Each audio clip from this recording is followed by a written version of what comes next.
All right, let's keep it going. Let's keep it going, man. This is Boxingwave. Mad fights coming up, so we're gonna keep chopping them all down and eventually get these breakdowns done. So Gary Russell Jr. is gonna be not Gary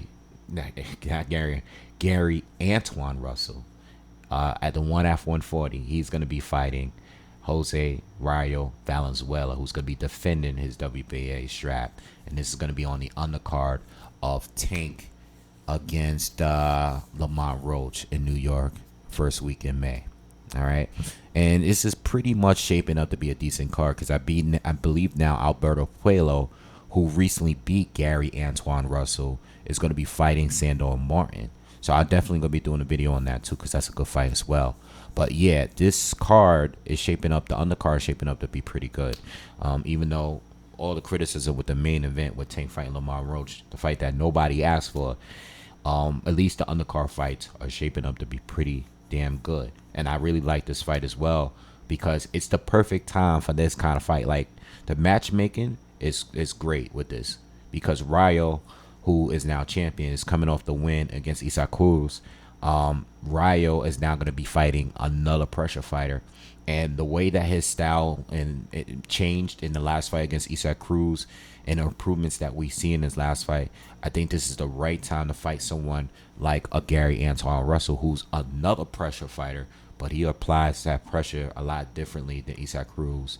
And we'll talk a little bit about that in this video before I get to the actual breakdown, right? So again, this is for the WBA title at 140, which Rayo was able to win against Cruz, who had it last, who beat Rolly Romero, and so on and so forth. Personally, never really liked the way the WBA moved in these divisions here because it's like a lot of the guys from 135 moved up to fight for this title, and no real true 140 pounders like a Gary Antoine Russell was able to fight for this title. You know, I think ever since I think Alberto Puello was a WBA champ at one point. Correct me if I'm wrong, but ever since for some time now, this belt has been being passed around by a lot of the guys that's at lightweight that moved up for this one title that fight for the PBC. You know what I mean? And I don't really believe that the ranking should be like that. But in nonetheless, I think Rayo, out of a lot of the guys that's been recent champions there, has one of the most impressive wins because I actually saw the change in his boxing. I know he changed coaches the last fight. He's had a tough schedule against a bunch of lightweights. Edwin De Los Santos, who's proven to be a killer. Chris Colbert, losing the first Chris Colbert fight in a tough decision that a lot of people thought Chris Colbert lost. I thought the fight was very close. You know what I mean? I'm glad that they ran it back, but he absolutely destroyed Chris Colbert in that rematch. Maybe he changed coaches before the second rematch. I can't remember. I might be getting it all twisted up. But he looked much better in a rematch against Chris Colbert, and stopping him, and had one of the best knockouts of the year. And yeah, and it's been moving forward. And then he fought Isaac Cruz, won the title, looked very impressive against Isaac Cruz. It's like he like transformed into a different fighter. Like out of nowhere, he was going into all these wars and then went straight into being like a slick fighter. You know what I mean?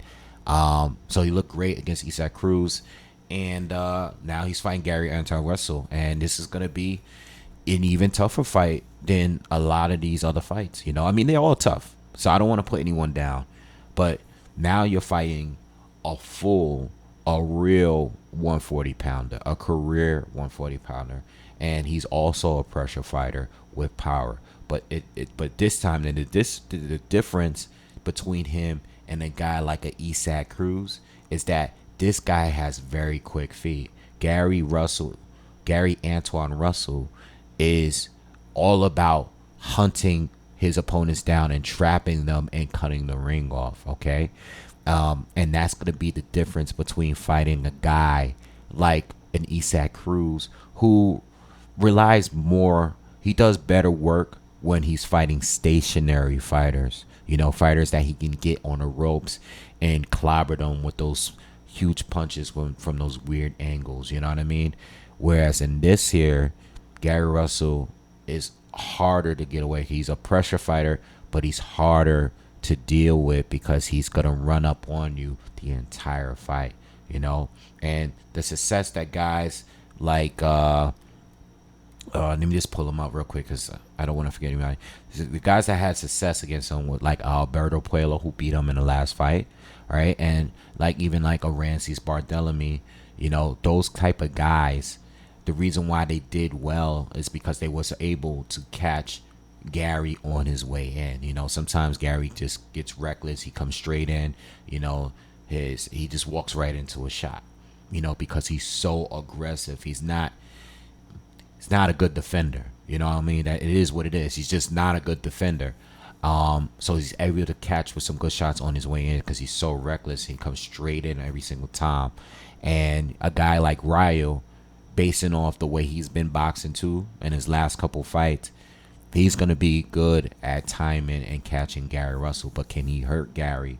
You know, can he gain Gary's respect? He's not really proven at 140 because he just beat one fighter, Isaac Cruz, that's not proven at 140 neither.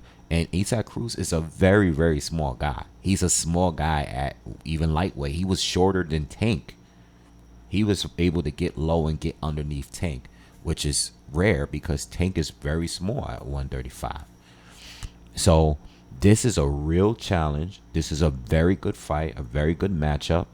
And, you know, I'm not big on these fighters getting like championship fights right after a loss because Gary just lost the fight and I thought he lost the fight. I remember watching the fight. I thought Puello, you know, who's a big guy, boxes well, very comfortable on the back foot, was able to time him on his way in continuously. He did everything right in that fight, you know, and I think he was able to handle Gary. But these guys, him, Barthélemy, proven guys at 140, been there a long time, you know. Rayo was just getting there, so even though he looked good in his very last fight, he did fight a very smaller guy that has very slow feet. You know, Isaac Cruz don't have the feet, doesn't have the size as a Gary Antoine Russell. So this is a different fight, and I think it's a more difficult fight there, you know. So anyway, good fight. Can't wait to talk about it. Can't wait to give you guys a breakdown, a prediction. So be on the lookout for that and others. And yeah, I'll see you guys on the next one. Y'all have a good one. Peace.